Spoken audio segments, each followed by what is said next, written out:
पौराणिक यदुवंश के बारे में पढ़ेंगे। मैं थोड़ा सा बताऊं आपको, तो यदुवंशियों की यदु डायनेस्टी या जो यदुवंश है, ऐसा माना जाता है कि भगवान कृष्ण के वंशज है। भगवान कृष्ण के जो पुत्र हुए थे प्रद्युम्न, उन प्रद्युम्न से कहते हैं कि ये यदुवंश की एक शाखा चली थी। और अपने राजस्थान में यदुवंशियों की मुख्यतः 2 रियासत हुआ करती थी। एक रियासत जैसलमेर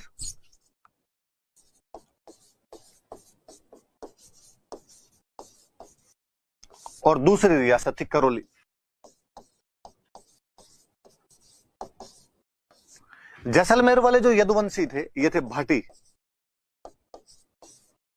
और करौली वाले जो यदुवंशी थे ये थे जादौन। तो याद रहे भाई कि हम यदुवंश के बारे में पढ़ रहे हैं, यदु डायनेस्टी के बारे में पढ़ रहे हैं, और यदु डायनेस्टी की 2 ब्रांच हुआ करती थी राजस्थान में। 2 रियासतें स्थापित हुई थी इनकी, एक जैसलमेर रियासत जिसमें यदुवंश की भाटी ब्रांच हुआ करती थी, और एक करौली रियासत जिसमें यदुवंश की जादौन रियासत हुआ करती थी। हालांकि बहुत पुराना वंश रहा था, तो कालांतर में हम भाटी राजवंश और जादौन राजवंश ही पढ़ लेते हैं, पर एग्जैक्टली इनकी जो रूट है, इनका जो मूल है, वो यदुवंश के अंदर दिखाई देता है, भगवान कृष्ण से दिखाई देता है। तो हम इनके बारे में और पढ़ेंगे, तो आप जैसलमेर पढ़ेंगे तब हम और बातें करेंगे। तो आज हम सबसे पहले जैसलमेर लेते हैं। तो मैं यदि कहूं कि हम जैसलमेर का इतिहास पढ़ेंगे, या मैं कहूं कि हम यदुवंशियों का इतिहास पढ़ेंगे, या मैं कहूं कि हम भाटियों का इतिहास पढ़ेंगे, तो एक ही बात कर रहा हूं मैं। हम भाटी डायनेस्टी कहें, हम इसको यदु डायनेस्टी कहें, या हम जैसलमेर स्टेट का इतिहास कहते हैं। जैसलमेर वैसे भी ठेठ राजस्थान के एकदम पश्चिमी भूभाग में स्थित एक रियासत। आज भी जब हम देखते हैं तो हमें लगता है कि यार जो थार का मरुस्थल है उसका बहुत बड़ा भाग वो अपने अंदर घेरे हुए है। रेगिस्तान, निर्जन रेगिस्तान जैसलमेर का नाम आते हमारे दिमाग के अंदर आता है। राजस्थान में सर्वाधिक कम वर्षा वाला यदि कोई क्षेत्र है तो जैसलमेर है। कभी कहा जाता था कि पग पुगड़ धड़ कोटड़ोन उद्रज बीकानेर, भूलो चुको जोधपुरन ठाओ जैसलमेर। अकाल के बारे में कहा गया। अकाल राजस्थान फेमाइन जो अक्सर पढ़ते रहते हैं कि पग पुगड़ धड़ कोटड़ो, कि अकाल के पैर पुगल के अंदर रहते थे। पुगल बीकानेर में एक स्थान पड़ता है। मैंने जब बीकानेर रियासत पढ़ाई तब पुगल की कई बातें बताई थी। हालांकि वो जैसलमेर के जो भाटी थे उन्हीं के किसी एक भाई द्वारा बसाया गया था, भाटियों का एक ठिकाना था।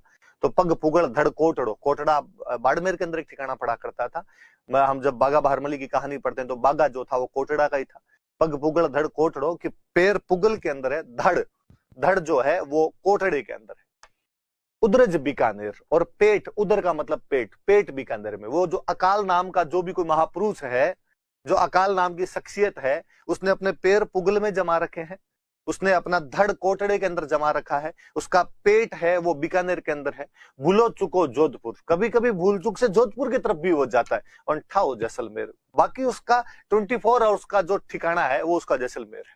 जैसलमेर के अंदर तो रहेगा ही। तो जब कहावतें, लोकोक्तियां, मुहावरे तक अकाल को जैसलमेर के साथ जोड़ते हैं तो वो एकदम दूरस्थ राजस्थान की एक रियासत के बारे में आज हम पढ़ेंगे।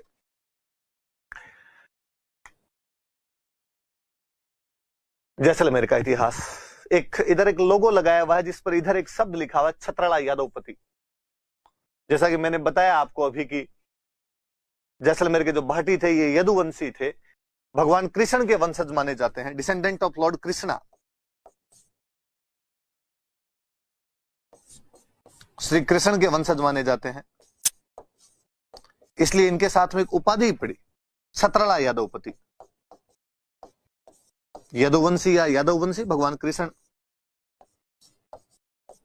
तो यादवों का जो स्वामी है, पति का मतलब स्वामी, यादवों का वो स्वामी जो छत्र धारण करता है। तो राजा राजा छत्र धारण करके बैठा करते थे, तो कहते हैं कि भाई वो छत्रला यादवपति को उपाधि हुई। तो याद रखना कि जैसलमेर के भाटियों को किसका वंशज माना जाता है, तो भगवान श्री कृष्ण का वंशज माना जाता है। इसलिए वो कौन सी उपाधि धारण करते थे, तो इनकी एक उपाधि हुआ करती थी, उसका नाम क्या है, छत्रला यादवपति उसका नाम है। तो याद रखना, ये इधर लिखा हुआ भी है, छत्रला यादवपति। जैसलमेर का इतिहास पढ़ रहे हैं हम। छत्रला यादवपति वाली बात याद रखना कि छत्रला यादवपति क्यों कहा जाता है, भगवान श्री कृष्ण के वंशज होने की वजह से। ये दोहा जो मैं बोल रहा था आपके, पग पुगड़ धड़ कोटड़ोन उद्रज बीकानेर, भूलो चुको जोधपुर, ठाओ जैसलमेर। ठाओ मतलब एकदम मुख्य ठिकाना तो उसका जैसलमेर के अंदर ही है। अब हम पढ़ेंगे इनके बारे में। कहते हैं कि भगवान कृष्ण के जो पुत्र हुए थे प्रद्युम्न, प्रद्युम्न का आगे जो वंश चला उन लोगों ने इस एक बड़े भूभाग पर उत्तर भारत में अपना कब्जा कर लिया था। इवन यहां तक कहा जाता है कि उसकी पीढ़ी में एक राजा हुए थे गजबाहु, जिन गजबाहु ने गजनी की स्थापना की थी कि गजनी पर कभी इन यादवों का अधिकार हुआ करता था, यदुवंशियों का अधिकार हुआ करता था। पर धीरे धीरे जब उस साइड से अटैक होने लगे, शकों के, सिथियंस के, यूनानियों के, इंडो ग्रीक्स के जब अटैक होने लगे, तो वो राज्य सिकुड़ता चला गया, या कुछ लोग इधर इधर हटते पीछे की तरफ चले आए, पंजाब की तरफ आते चले गए। और उन्हीं में से एक धीरे धीरे एक बंदा हुआ भट्टी। और वो भट्टी नाम का जो शासक था, उसने 285 में 285 ईस्वी में एक किले की स्थापना की, भटनेर, जिसे आजकल हम हनुमानगढ़ कहते हैं। भट्टी ने एक नगर बसाया। छोटे नगर जो हुआ करते थे उनको नेर कहा करते थे। जैसे बीका ने एक नगर बसाया तो बीकानेर, वैसे भट्टी ने एक नगर बसाया तो उसका नाम भटनेर हो गया। 285 के अंदर भटनेर की स्थापना की गई थी।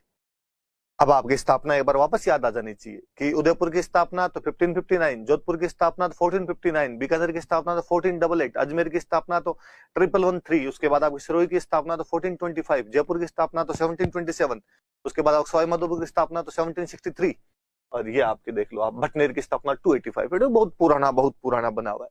तो भट्टी नाम का कोई बंदा था, उसने स्थापना की थी। राजस्थान के अपने उत्तरी छोर के ऊपर पड़ता था, और भारत की भी ये उत्तरी बाउंड्री आ जाया करती थी, एकदम पंजाब के नीचे ही आ जाता है भटनेर अपना। तो यहाँ पर भाटियों ने खूब सालों तक, कई सालों तक, और उत्तर पश्चिम की तरफ से जो भी अटैक हुए, भारत पर ज्यादातर जो अटैक हुए थे इस उत्तर पश्चिम वाले इस साइड से हुआ करते थे, क्योंकि हमारे एक तरफ हिमालय आ जाया करता था, एक तरफ बंगाल की खाड़ी आ जाती, एक तरफ हिंद महासागर आ जाया करता था। हालांकि इस साइड में भी हिमालय था हमारे, पर इधर से दो पास पड़ते, खैबर का दर्रा और बोलन का दर्रा। उन दर्रों से होकर आक्रमणकारी अक्सर इधर आया करते थे, और वो जो आक्रमणकारी आते थे उनको रोकने का काम इस साइड के लोग करते। और भटनेर के अंदर बैठे भाटियों ने उस अपने कर्तव्य को कई सालों तक निभाया था, इसलिए भाटियों की उपाधि पड़ी उत्तर भड़कीवाड़। भड़ का मतलब होता है योद्धा, बहादुर, किवाड़ का मतलब दरवाजा, उत्तर के दरवाजे के बहादुर योद्धा, उत्तर के दरवाजे की रक्षा करने वाले। एग्जैक्टली आप हिंदी जब इसकी बोलते हो तो आप कहते हो उत्तरी सीमा का प्रहरी। तो भाटियों ने लंबे समय तक इस उत्तरी सीमा की रक्षा की भटनेर के किले में बैठकर, इसलिए उपाधि पड़ गई इनकी उत्तरी सीमा का प्रहरी, उत्तर भड़ किवाड़। तो भड़ का मतलब बहादुर, या आप वैसे कहो तो सेफ्टी गार्ड, एक तरह के सिक्योरिटी गार्ड ऑफ नदन, जो बॉर्डर है आपका, उत्तरी सीमा जो थी, नदन बाउंड्री जो थी, नदन फ्रंटियर जो आपका था, उसकी रक्षा करने वाले कोई थे तो वो भाटी थे। लंबे समय तक इन्होंने निभाया भी। इवन जब हम किला पढ़ेंगे तब मैं बताऊंगा कि 1398 में जब तैमूरलंग आक्रमण करता है, उसमें तैमूर अपनी पुस्तक के अंदर लिखता है भटनेर के किले के बारे में कि मैंने भारत में इससे अधिक सुरक्षित किला नहीं देखा है। इसका मतलब वहां पर उसको जोर ज्यादा आया होगा लड़ने में, उस पर कब्जा करने के अंदर। तो उस भटनेर के किले की वजह से भट्टी ने भटनेर के किले की स्थापना की थी। और भट्टी के बाद में एग्जैक्टली भाटी लगने लगा। पहले तो यदुवंशी हुआ करता था, पर यहां से भट्टी के बाद में वो नाम चेंज हो गया। जैसा कि मैं बताता हूँ, भगवान राम का वंश इक्ष्वाकु वंश था, पर बीच में रघु हुए तो रघु की वजह से हम उनको रघुवंशी भी कहते हैं। वैसे वैसे भट्टी के बाद में इन यदुवंशियों को क्या बोलने लगे थे, भाटी बोलने लगे थे। वो एक ब्रांच भाटी के नाम से पॉपुलर हो गई थी। और भटनेर के किले की वजह से इनको क्या कहा जाने लगा, उत्तर भड़कीवाड़। हालांकि कहानियां ये भी है कि जैसलमेर में एक राजा हुए थे विजयराज सेकंड, और विजयराज सेकंड गुजरात के चालुक्य राजा जयसिंह सिद्धराज की बेटी से शादी करने के लिए गए थे। और तब जो उनकी सासू थी, उन्होंने उस समय कहा था इनको सबसे पहली बार कि आप उत्तर भड़कीवाड़ हो, उत्तर की सीमा की रक्षा करने वाले हो। और उसके बाद उन लोगों ने वो उपाधि लगानी शुरू कर दी उत्तर भड़कीवाड़ की। आप ये पीछे हम जब लोगो देख रहे थे तो एक लोगो और देख रहे हैं जिसके अंदर ये लिखा हुआ भड़कीवाड़ भाटी। एग्जैक्टली इस वाले में नीचे कटा हुआ है थोड़ा सा, पर इसमें पूरा लिखा हुआ है उत्तर भड़कीवाड़ भाटी। तो एग्जैक्टली पूरा तो उत्तर भड़कीवाड़ भाटी है, तो याद रखना आप। तो ये दो उपाधियां, कोई पूछे कि उत्तर भड़कीवाड़ भाटी किसे कहा जाता है, तो भाटियों को कहा जाता है। और कोई उत्तर भड़कीवाड़ किसे कहा जाता है, तो भाटियों। कोई पूछे छत्रला यादवपति किसे कहा जाता है, तो भाटियों को कहा जाता है। दोनों कारण मैंने बता दिए कि ऐसा क्यों कहा जाता है। बाद में यहाँ पर एक राजा बने मंगल राव, भटनेर में एक राजा बने मंगल राव। मैंने जैसा कि बताया कि उत्तर पश्चिम की तरफ से अटैक हुआ करते थे, और एक गजनी की तरफ से एक बहुत बड़ा अटैक हुआ ढूंढी नाम के राजा का।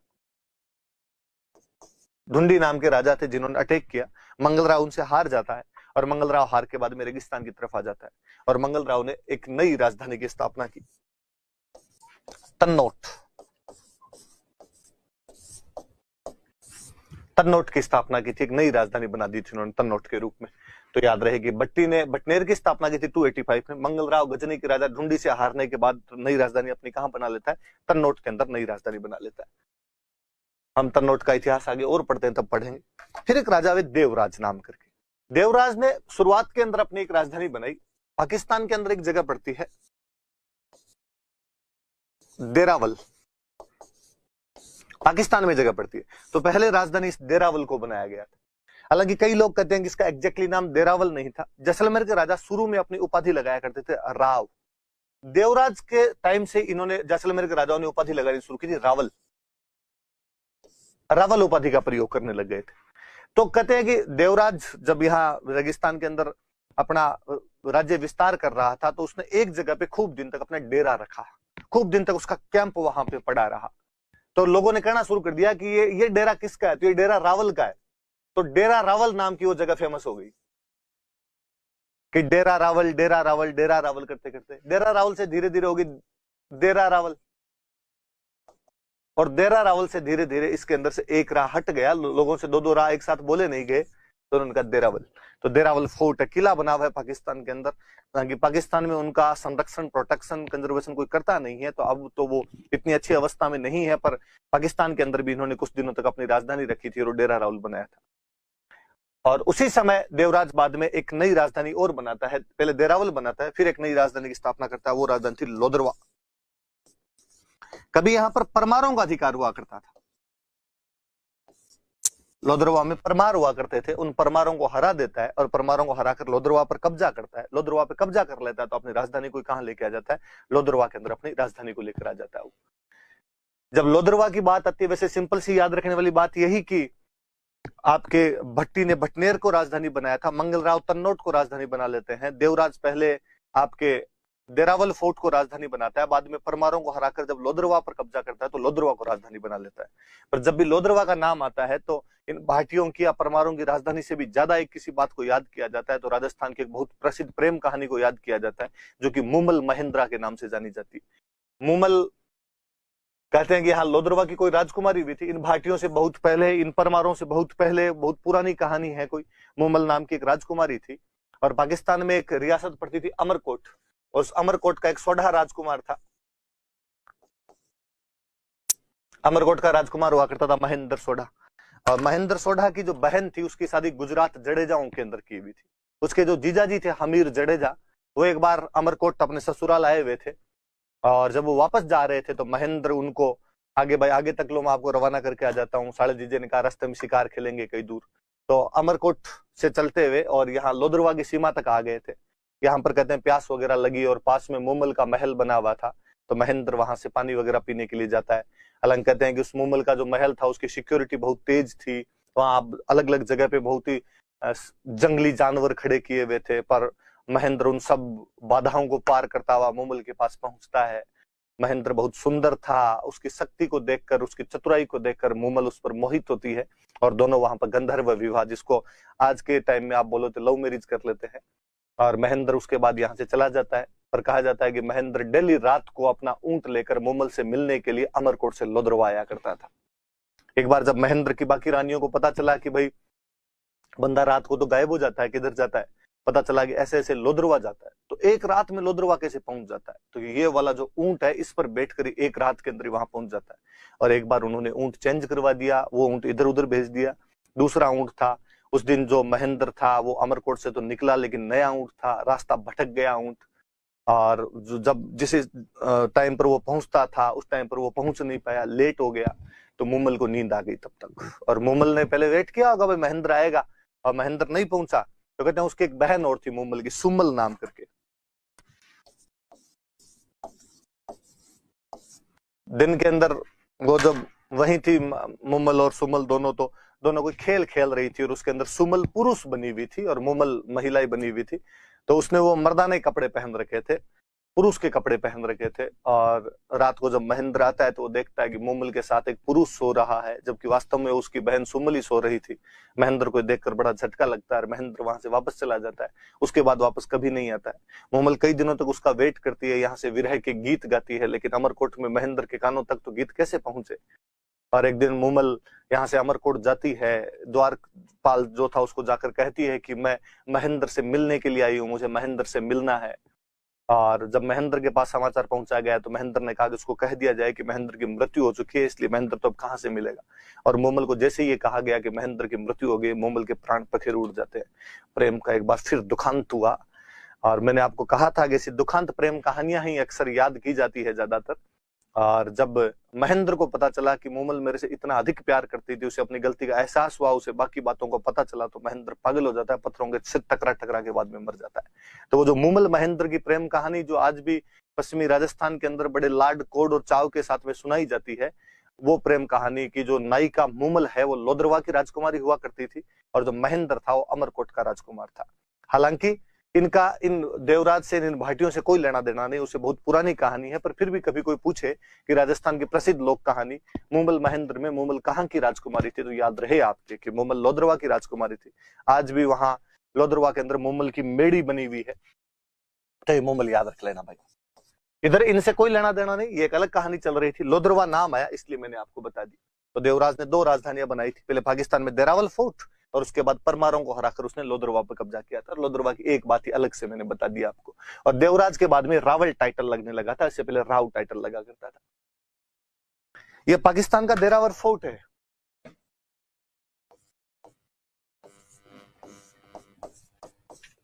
पाकिस्तान के पंजाब के बाहुलपुर जिले के अंदर देरावल नाम की एक जगह है, जो किसी समय में भाटियों की राजधानी हुआ करती थी। उसके बाद ये राजधानी को लोदरवा लेकर आए थे। अच्छा बना हुआ ही हूं, बाहर से देखने पे तो पुराना फोटो है, शायद अब इतना अच्छा नहीं है। इसके बाद एक राजा बने जयसल, और जयसल को लगा कि नहीं, लोदरवा के अंदर राजधानी सुरक्षित नहीं है, सुरक्षित राजधानी तो थोड़ा पहाड़ के ऊपर वगैरह वैसे बनाई जाए तो ज्यादा सुरक्षित राजधानी रहेगी। और फिर जयसल एक नई राजधानी की स्थापना करते हैं। 12 जुलाई 1155 को पहाड़ के ऊपर एक नया किला बनाकर जैसलमेर की स्थापना की गई। तो जैसलमेर नामक एक नई राजधानी बनाई उन्होंने, जैसलमेर को कैपिटल बनाते हैं वो अपने, और यहां पर किले का निर्माण करवाते हैं। तो जैसलमेर की स्थापना करने वाले कौन थे? तो जैसल ने बाद में जैसलमेर की स्थापना की थी।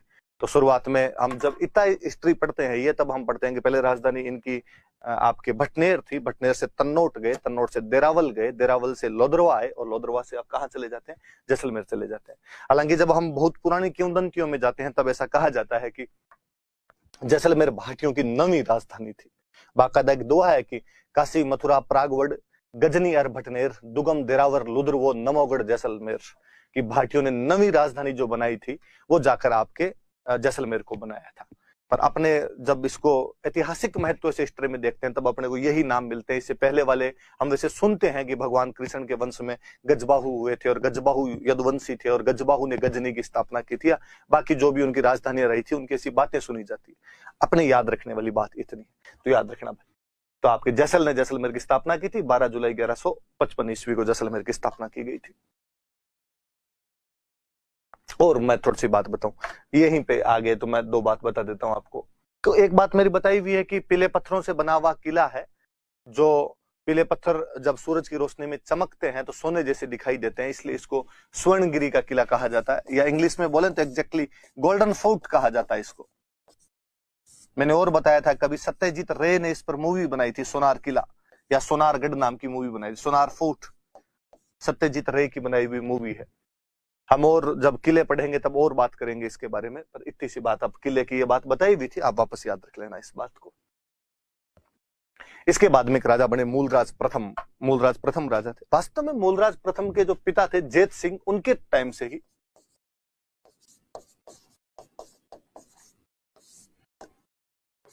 जैत सिंह राजा हुआ करते थे और मूलराज के पिता थे। उधर दिल्ली में सुल्तान हुआ करता था अलाउद्दीन खिलजी।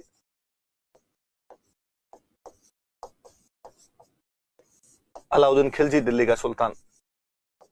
अलाउद्दीन खिलजी का एक आक्रमण हम अक्सर बार बार पढ़ते हैं कि 1298-99 के दौरान उसने गुजरात पर अटैक किया था और उस समय सोमनाथ का मंदिर तोड़ दिया था। मैंने आपको बताया है कि गुजरात बहुत ही धन धान्य से संपन्न एक प्रदेश हुआ करता था, इसलिए अक्सर दिल्ली में आने वाले राजा गुजरात पर अधिकार करना पसंद किया करते थे। अलाउद्दीन खिलजी जब गुजरात अटैक करने के लिए जा रहा था तो उसकी सेनाएं कहीं बीच के अंदर पड़ी हुई थी। रेगिस्तान में रहने वाले लोगों के पास में आर्थिक संसाधन, इकोनॉमिक रिसोर्सेज हमेशा बहुत कम होते हैं, तो आजीविका का साधन क्या हो, एम्प्लॉयमेंट हो क्या?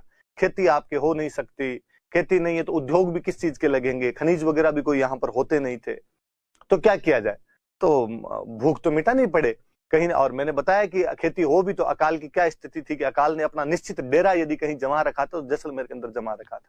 तो जैसलमेर वाले भाटियों का एक बड़ा जोरदार काम था, इधर उधर डाके मार लिया करते, आसपास की दूसरी रियासतों के अंदर गए, वहां से डाके मार के कुछ ना कुछ लेके आ जाया करते, इधर डाकों से काम चला करता था। वो व्यवस्था आज दिन तक जारी है। भाटियों का वो विशेष गुण उन्होंने अभी तक अपना खोया नहीं है, और उस गुण का अपने एकदम परंपरागत तरीके से वो पालन भी करते रहते हैं। अभी भी जब भारत सरकार या राजस्थान सरकार पवन ऊर्जा के पंखे लगाती है तो विशेष सुविधाएं करनी पड़ती है कि यदि वो जैसलमेर के भाटियों के इलाके में कहीं पर हो। कहा जाता है कि अलाउद्दीन खिलजी जब गुजरात अटैक के लिए जा रहा था और उसकी सेना ही कहीं रास्ते के अंदर पड़ी हुई थी, थके हारे सैनिक रास्ते में जब सो गए रात को, तब अचानक जैसलमेर वाले भाटियों ने हमला किया, और हमला करके वहां से उनके घोड़े चुरा के लेके आ गए। हमला क्या क्या, घोड़े बंधे हुए थे, घोड़े उधर से चुपचाप उठा के लेके आ गए अपने। अलाउद्दीन खिलजी ने बेचारा जब सुबह उठा, उसको लगा कि यार घोड़े कहां गए, तो पूछा आसपास में कि भाई घोड़े कहाँ जा सकते हैं, थाने में कहीं अर्जी लगाई कि भाई कौन ले गया घोड़े, कौन ले गया हमारे। लोगों ने कहा था अभी जैसलमेर वाले भाटी बदमाश हैं, और ऐसा यदि कांड हुआ है ना आपके साथ तो यही कर सकते हैं, कौन लेके गया होगा। तो जैसलमेर के तो राजकुमार हुआ करते थे, रतन सिंह और तिलक सिंह, रतनिंगन तिलकिंग है जिन्होंने ऐसे काम किए होंगे, और तो किसने किए होंगे, ये लोग ले गए होंगे आपके घोड़े। जैसलमेर में बोलने का बड़ा जोरदार तरीका मुझे बड़ा अच्छा लगता है। जैसलमेर बाड़मेर साइड वाले, यदि किसी के नाम में सिंह लगा होता है, एक तो अपने राजस्थानी में हम सिंह बोलते नहीं, अपने बोलते हैं सिंह, सिंह बोलते हैं उसको। आप किसी का नाम भी बोलोगे तो आप कभी देख लेना भाई, हम बोलेंगे महेंद्र सिंह, तो वो सिंह तो बोलते ही है। और जैसलमेर बाड़मेर वाले साइड वाले इसको और छोटा कर देते हैं, ऐसे किसी का नाम रतन सिंह है तो इसको बोलेंगे रतनिंग, आईएनजी का प्रयोग और कर लेते हैं। ऐसा किसी का नाम तिलक सिंह है तो इसको कह देंगे तिलकिंग। बोलियों की मधुरता है, बोलियां अपने अपने क्षेत्र में अपने अपने अलग विशेष प्रभाव को लिए हुए रहती है। मुझे जैसलमेर बाड़मेर साइड वालों की दो चीजें तो बड़ी शानदार लगती है, एक तो नामों के आगे आईएनजी लगा लगा के बोलना। मेरे तो खुद का नाम राजवीर सिंह, और शुरू में आया कोई बाड़मेर जैसलमेर वालों ने पूछा कि नाम क्या है, बताया क्लास में कि राजवीर सिंह नाम है, दूसरे दिन उसने कहा राजिंग। मुझे लगा यार राजिंग कैसे बना सकते हो आप मेरे को, उनका यार शॉर्ट है, राजवीर सिंह इतना लंबा लिया नहीं जाता। मुझे यार तुम राजवीर भी बोल सकते हो, मैंने नहीं कहा कि उसके आगे पीछे भी कुछ लगाया जाए, पर राजिंग क्या होता है। फिर पता चला कि ये लोग इसे आईएनजी लगा लगा के भी बोलते, तमाम नाम इनके द्वारा ऐसे बोले जाते हैं। और इससे भी जोरदार मुझे ये लगा कि बहुवचन प्लूरल बहुत शानदार तरीके से बनाते हैं। जैसे मैं एग्जाम्पल दूं तो रोटी, तो रोटी का बहुवचन क्या होगा, तो हम कहेंगे रोटियां। आप कहें सब्जी, सब्जी का बहुवचन क्या होगा, तो सब्जियां। ना लड़की, लड़की का बहुवचन क्या होगा, तो लड़कियां। इनके बड़ा अलग सिस्टम है, बहुवचन बनाएंगे तो एक ही मात्रा लगा देते हैं। रोटी का बहुवचन रोटे, सब्जी का बहुवचन सब्जे, लकड़ी का बहुवचन लकड़े। अब यहां तक तो चलता है यार आपसे। शादियां, खूब सारी शादियां, बहुवचन तो सादे, तो हमारे घने सादे है। अरे सादे क्या होता है, शादियां बोला जाए कम से कम इसको। अब बाकी सब में तो चल जाता है। अब लड़की का बहुवचन, लड़की का बहुवचन लड़के, मतलब जब बहुत सारी लड़कियां हैं तो लड़के। मैं शुरू में जब जयपुर यहाँ तैयारी करने के लिए आया, संयोग से एक जो रूममेट मिले वो बाड़मेर के थे, तो वो इंजीनियरिंग करे उस टाइम, और मैं मेरे आरएस की तैयारी करूं। तो मैं तो मेरी क्लास की उनको बातें सुनाऊं कि भाई आज हमारी क्लास में ये हुआ, दिलीप सर ने ये पढ़ाया, आज ये स्टोरी पता चली, ये राजा के बारे में आपको पता है क्या, आज एक नई बात हमें पता चली है। और वो अपने इंजीनियरिंग की हताइयां सुनाई इधर उधर की, क्योंकि उनकी पढ़ाई तो होती ना इंजीनियरिंग वालों के, उनकी कैंटीन में बैठ के जो भी हताइयां होती थी मुझे वो सुना दिया करते। तो हम शुरू में जब रहने लगे तो शुरुआत के 2-3 दिन तक हम हिंदी बोलते थे आपस में, अपना हिंदी में हाथ तंग रहे, अपने को हिंदी बोलनी नहीं है। तो मैंने उनको कहा कि यार ये हिंदी बोलते बोलते मेरे तो कंठ छिल जाते हैं, मेरे से तो हिंदी नहीं बोली जाए, प्लीज अपने जो लोकल लैंग्वेज है वो बोल ले। तो उन्होंने कहा यार बोल लेंगे लोकल लैंग्वेज, पर दिक्कत ये है कि यार आप वाली लोकल लैंग्वेज तो मुझे फिर भी समझ में आ जाएगी, कि बीकानेर साइड में तो आप ठीक ठीक सी बोलते हो, समझ में आ जाती है। हमारे वाले में हम कुछ स्पेशल वर्ड यूज में करते हैं, तेरे पल्ले नहीं पड़ने। मैंने कहा यार मैं सीख लूंगा, धीरे धीरे पल्ले पड़ने लग जाएगी। इतना कितना अंतर है, ये तो है नहीं कि आप फ्रेंच बोलोगे। उसने कहा फ्रेंच से भी अगले लेवल की बोलते हैं, तेरे नहीं पल्ले पड़ेगी। मैं कहा फिर भी आप कोशिश कीजिए। एक तो फिर मुझे धीरे धीरे पता चला कि ये लोग दो को बोलते हैं बे। एक दिन मैंने आपको पहले ही बताया होगा, गुजराती का टच आता है उधर से, तो दो को बे बोलते। 3 बजे मेरी कोचिंग होती, तो मैं कई बार दिन में 1 बजे के आसपास खाना खा के सो जाया करता कि यार घंटे भर एक पावर नैप ले लें तो थोड़ा क्लास के अंदर एकदम यूं स्फूर्ति महसूस करेंगे अपने। तो मैं कह दिया करता अक्सर कि भाई आप मुझे 2 बजे उठा देना। वो अक्सर मुझे उठाते तो गए बे बजी हमें खड़ा हुआ। बे बजी का क्या मतलब हुआ, फिर धीरे धीरे पता चला, मैंने पूछा बे, तो उन्होंने कहा हम दो को बे कहते हैं। मैं जब भी कहूँ बे, इसका मतलब समझा ना, मैं दो की बात कर रहा हूँ। ठीक है।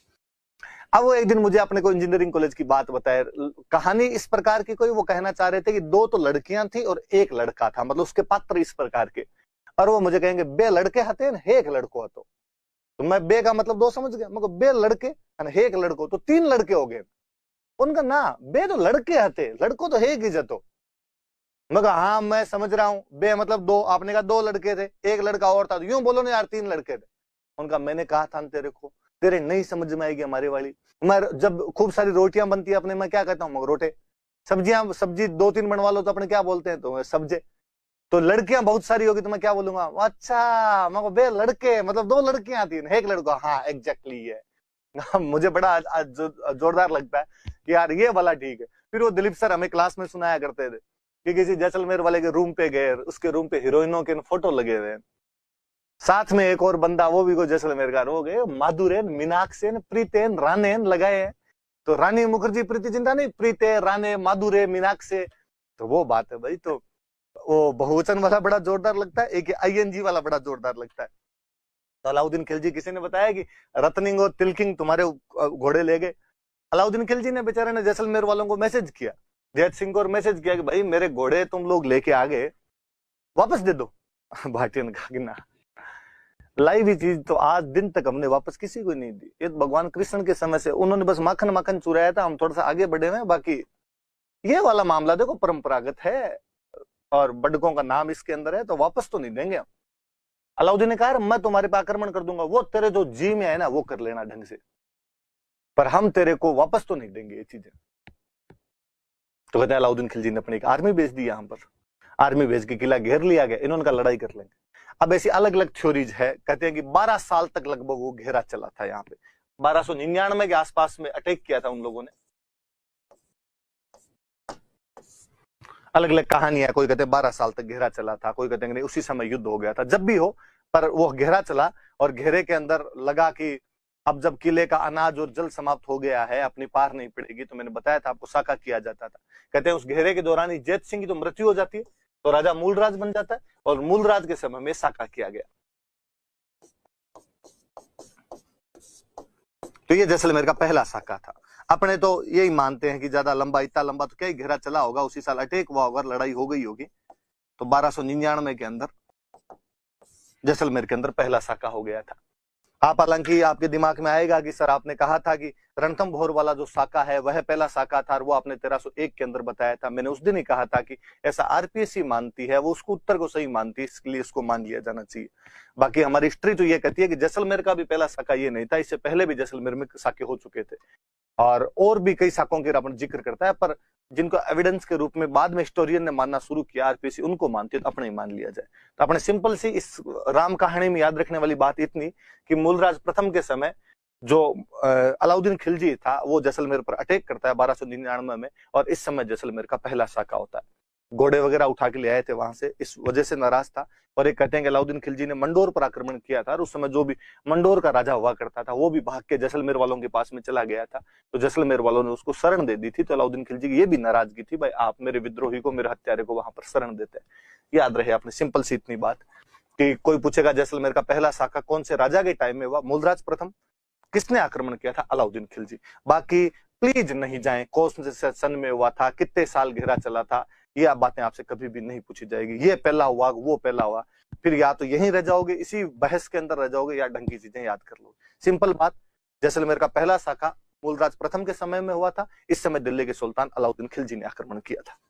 इतनी बात याद रहे, बाकी मैंने आपको समझाने के लिए इतनी बातें बता दी थी। कहते हैं कि अलाउद्दीन खिलजी की सेना जब यहां से चली गई, किले पे ताला वाड़ा लगा के चली जाती है यहाँ से, छोटे मोटे कोई अपने किलेदार वगैरह वो लोग छोड़ के गए यहाँ पे, इतनी दूर की रियासत में जहां पर आर्थिक संसाधन भी नहीं, रेवेन्यू का कोई सिस्टम नहीं, वहां पर कब्जा करके भी कोई क्या करता। और हम आगे पढ़ेंगे कि जिसके बारे में कभी अबुल फजल ने कहा था कि शरीर कीजिए काठ कान पग कीजिए पाषाण, बख्तर कीजिए लोहे कौन तब पहुंचे जैसाण, कि जैसलमेर वह जगह है कि शरीर कीजिए काठ का, यदि शरीर आपका लकड़ी का बन जाए, पग कीजिए पाषाण, पैर आपके पत्थर के बन जाए, बख्तर कीजिए लोहे का, कपड़े कवच बख्तर जो है वो लोहे के बन जाए, तो जैसलमेर आता है, वरना तो जैसलमेर पहुंचा ही नहीं जाए। कि पत्थर के पैरों तो जैसलमेर पहुंचा जा सकता है, वहां पे कब्जा करके कोई करता भी क्या अपने आप में। जिसके लिए जवाहरलाल नेहरू ने कहा था कि जैसलमेर जो है वो दुनिया का 8वां आश्चर्य है, कि आप लोगों ने बाकी 7 तो देखे होंगे, मैं आपको 8वां वंडर बता दूं और वो जैसलमेर है अपने आप में। तो वो लोग यहाँ से चले जाते हैं, चले गए तो जो भी पीछे परिवार वाले और बचे हुए थे, खूब सारे लोग साके में काम आ गए, पर जो साके के अंदर कोई बच गए उन लोगों में से दुर्जन साल था, और इन लोगों ने वापस कब्जा कर लिया यहाँ पर। कब्जा करने के बाद वापस इनका तो रीति तो वही थी, इधर उधर फिर डाके वाके मारने शुरू किए, मुस्लिम इलाकों में डाके मारने शुरू किए। तो मुस्लिम राजा भाग के दिल्ली के सुल्तान के पास गए, यार ये भाटी तो फिर तंग करते हैं हमें, तो ये हमारे इलाकों में आगे डाके मार लेते हैं। तो 1352 में फिर फिरोज तुगलक अटैक कर देता है। इस बार फिरोज तुगलक दिल्ली का सुल्तान था, फिरोज तुगलक ने आक्रमण किया, और इस बार जो है वो जैसलमेर का दूसरा साका हुआ।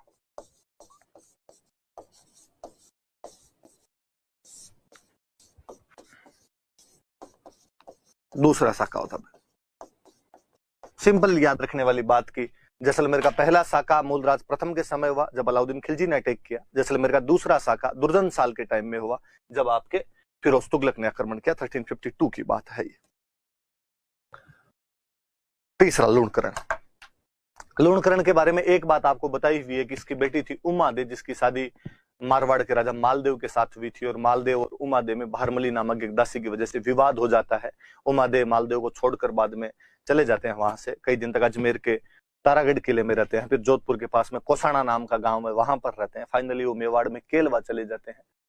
तो ये कहानी जो मैंने आपको बताई थी कि वो मालदेव के साथ नहीं रहते, इसलिए हम उनको रूठी रानी के नाम से जानते हैं। मैंने ये भी बताया कि ऐसी कई रूठी रानियों कहानी आपने मिलती है, पर उनमें सबसे फेमस रूठी रानी उमादे। वरना मैंने बताया था आपको कि उदयपुर के महाराणा जयसिंह की जो परमार रानी थी कोमला देवी, उनको भी रूठी रानी कहा जाता है। पृथ्वीराज सेकंड की जो रानी सुहाव देवी थी, उनको भी रूठी रानी कहा जाता है। इवन अजयराज जो अजमेर के संस्थापक थे, उनकी भी किसी रानी को रूठी रानी कहा जाता है, और अजमेर में उसके भी रूठी रानी के महल बने हुए हैं। तो अलग अलग हुई, पर वो उमादे सबसे अधिक फेमस हुए, उसके पापा लूणकरण थे। ये बात मैंने आपको बता दी थी। कहते हैं लूणकरण के शासनकाल के दौरान कंधार, अफगानिस्तान में जो जगह पड़ती है आपकी कंधार, कंधार का कोई एक नवाब था अमीर अली।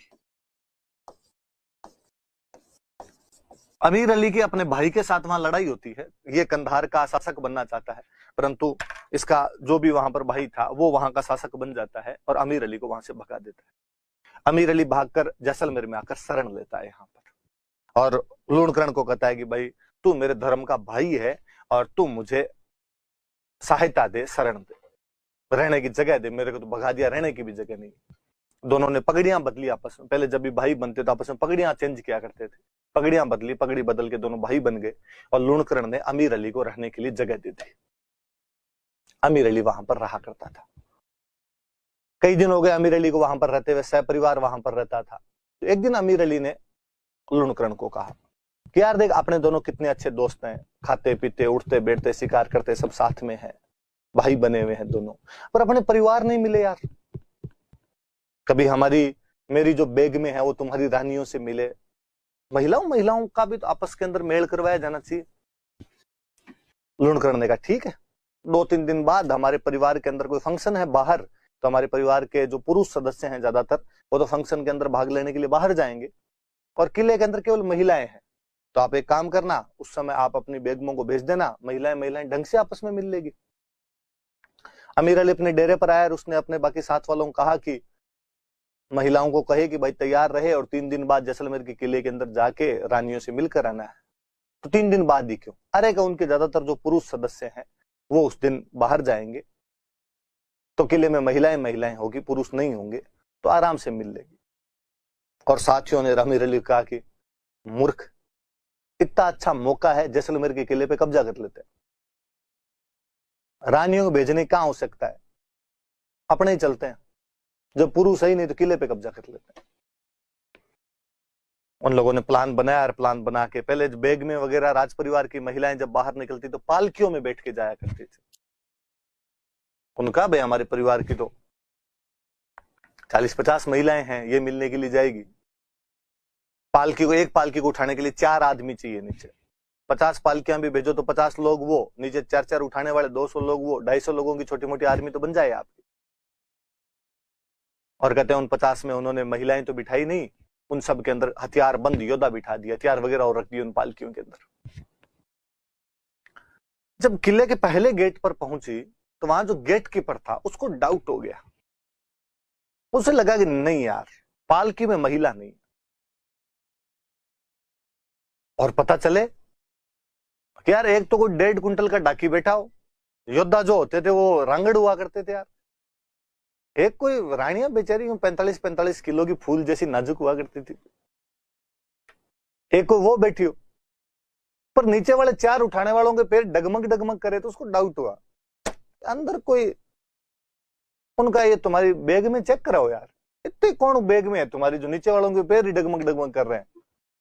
उन्होंने मना किया, उन्होंने कहा ये क्या बकवास है, हमारी बैग में बुरके में पर्दे में तुम ऐसे कैसे देख सकते हो। उसने कहा ना, मुझे डाउट है इनमें बैग में तुम्हारी है नहीं। उनको लगा, वो जो योद्धा आए थे अमीर अली के, जो सेना आई थी, उसको लगा कि यार यदि इसने चेक वगैरह करने की कोशिश की तो अपना तो पोल खुल जाएगी, और पोल खुल जाएगी तो तब तक ये किले की गेट वगैरह बंद कर देंगे, और गेट वगैरह बंद कर दिए तो अपने तो किले में घुस ही नहीं पाएंगे, क्या पता बाहर जो इनके लोग गए हुए तब तक वो आ जाएंगे।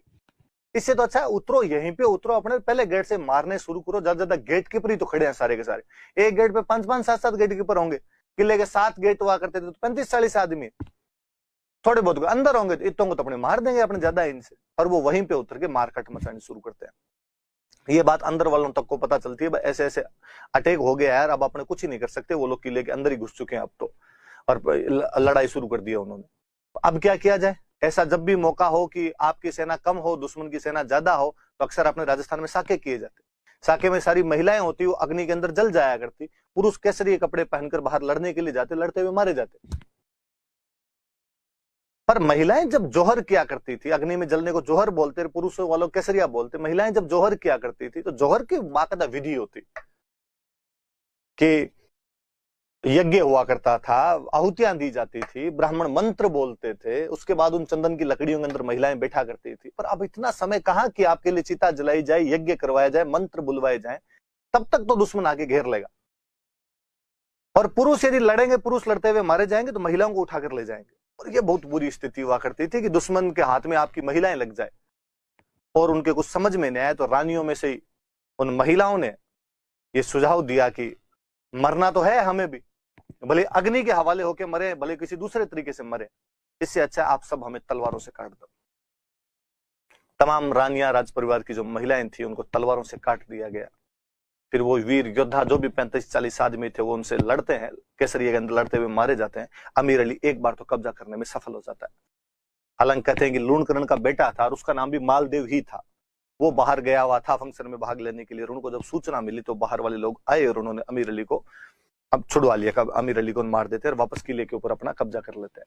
पर इस घटना की वजह से, उस अमीर अली के विश्वासघात की वजह से यहां पर आधा साका हुआ,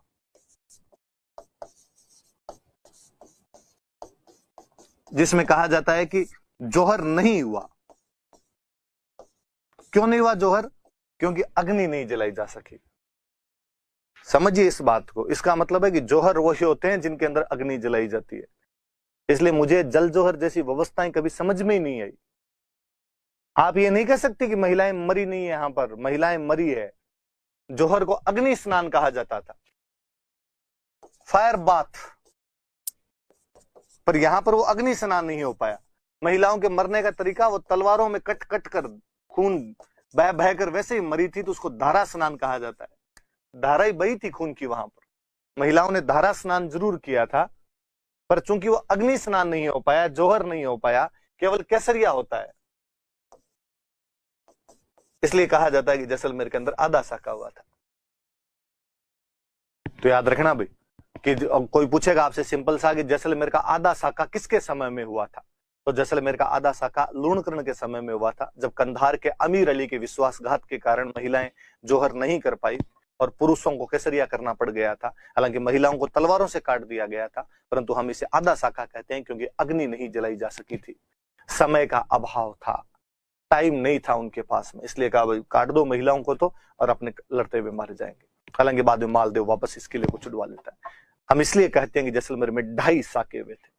पहला साका मूलराज प्रथम के समय जब अलाउद्दीन खिलजी ने अटैक किया, दूसरा साका दुर्जन साल के समय जब फिरोज तुगलक ने अटैक किया, तीसरा साका या जो आधा साका है वो आपके लूणकरण के समय जब कंधार के अमीर अली ने विश्वासघात किया उस समय जौहर नहीं हो पाया तथा केवल केसरिया हुआ था।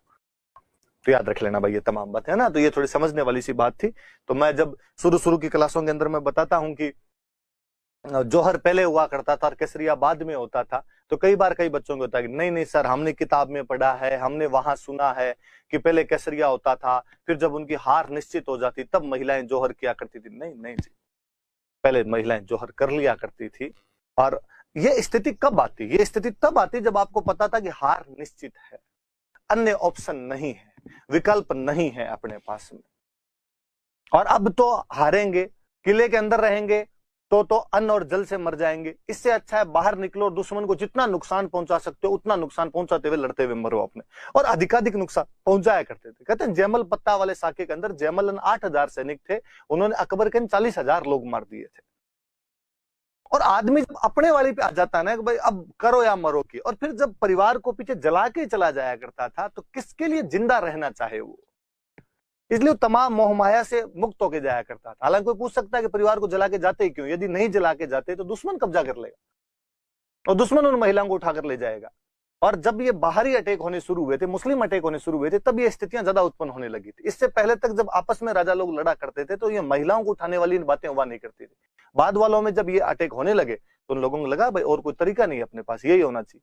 मैं और कभी वो पत्ता का एक मुझे बहुत अच्छा जयमल पत्ता वाले जो पत्ता थे उनमें पत्ता के बारे में किसी एक कवि का बहुत अच्छा दोहा बोला हुआ है कि नाना गिगा गीगली जामन कामन गेह भड़ बड़या निज हाथ शू करतब ऊंचो ने। नाना गिगा गीगली, गिगो गिगली अपने मारवाड़ी में छोटे बच्चों को कहा जाता ना, तो नाना गिगा गिगली अपने छोटे छोटे बच्चों को, गिगो मतलब लड़का, गिगली मतलब लड़की को, छोटे छोटे बच्चों को जामन कामन गेह है। जामन मतलब माता जन्म देने वाली, कामन मतलब पत्नी, गेह मतलब आग। अपने छोटे छोटे बच्चों को, अपनी पत्नी को, अपनी माँ को उसने आग के हवाले किया। भड़ बड़या निज हाथ शू, मैंने कहा भड़ का मतलब योद्धा, निज मतलब अपने खुद के, बड़या मतलब जला दिए, हाथ शू उस योद्धा ने अपने खुद के हाथों से उन सबको जला दिया। उन सबको किनको? जिनका नाम हमने ऊपर लिया है, नाना गीगा गीगलिन जामन कामन गे भड़ बड़या निज हाथ शू कर्तब ऊंचो ने। और उसने दिखाया कि कर्तव्य मतलब कर्तव्य ऊंचा है, नेह से, नेह मतलब स्नेह, कि माँ के प्रति, बच्चों के प्रति, पत्नी के प्रति प्रेम हो सकता है, पर उन सबसे बढ़ के कर्तव्य है। कर्तव्य किस बात का? राष्ट्र के लिए मरने का। उस समय उस चित्तौड़ नाम के, उस मेवाड़ नाम के राष्ट्र के लिए मर मिटने का अवसर उपस्थित हुआ था। उन लोगों को लड़ना जरूरी था। उस कर्तव्य के पालन के लिए उनके लिए परिवार भी कोई मायने नहीं रखा करता था।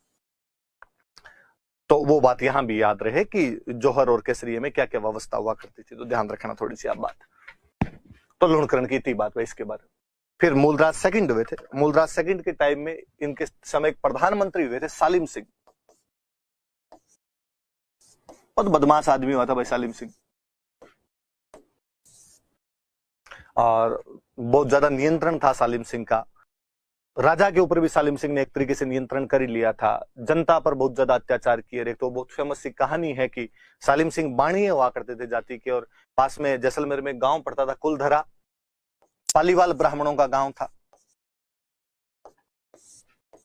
पालीवाल ब्राह्मण हुआ करते थे यहाँ पे। और एक बार सालिम सिंह कुलधरा गांव गए, वहां उन ब्राह्मणों की एक लड़की उनको पसंद आ गई और उन्होंने कहा कि भाई इस लड़की से मैं शादी करना चाहता हूँ। पालीवाल ब्राह्मणों ने कहा कि सर अंतरजाति विवाह तो कैसे संभव हो सकता है, आप बाणीय हो, हम ब्राह्मण हैं, हमारी लड़की आपको कैसे दी जा सकती है? सालिम सिंह ने कहा कि मैंने पूछा नहीं है, बताया है आपको कि मैं करूंगा, राय थोड़ी ले रहा हूं आपकी, और इतनी तारीख को मैं बारात लेके आऊंगा, यदि शादी करने के लिए तैयार रहो तो ठीक, वरना मैं उठा के ले जाऊंगा।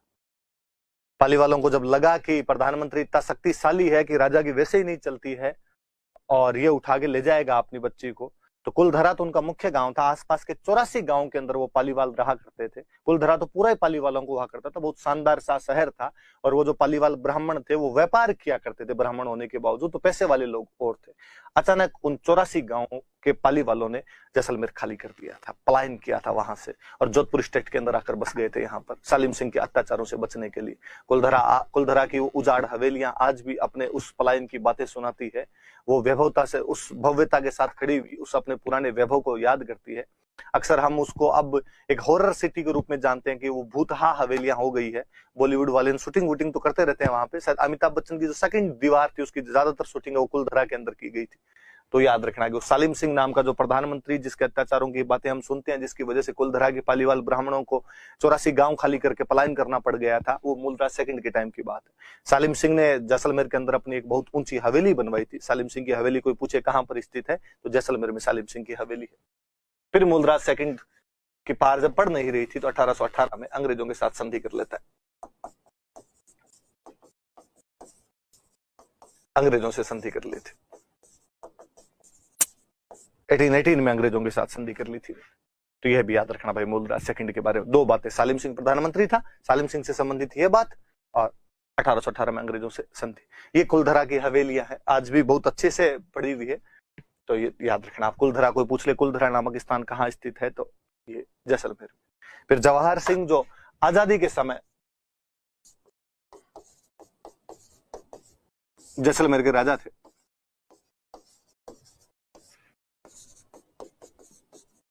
आजादी के समय जैसलमेर के शासक, ऐसा माना जाता है कि आधुनिक जैसलमेर के निर्माता है, फाउंडर ऑफ मॉडर्न जैसलमेर। हालांकि आपको इस बात पर हंसी आ सकती है कि जैसलमेर भी आधुनिक हो गया क्या? आधुनिक तो अभी तक जयपुर को छोड़कर बाकी वाले राजस्थान के कोई शहर नहीं लगते। थोड़े बहुत कोई लगे तो अजमेर भले ही लगे क्योंकि वहां पर अंग्रेजों का कब्जा रहा था। बाकी तो जोधपुर बीकानेर भी एशिया के सबसे बड़े गांव लगते हैं, तो जैसलमेर तो ढाणी लगता है।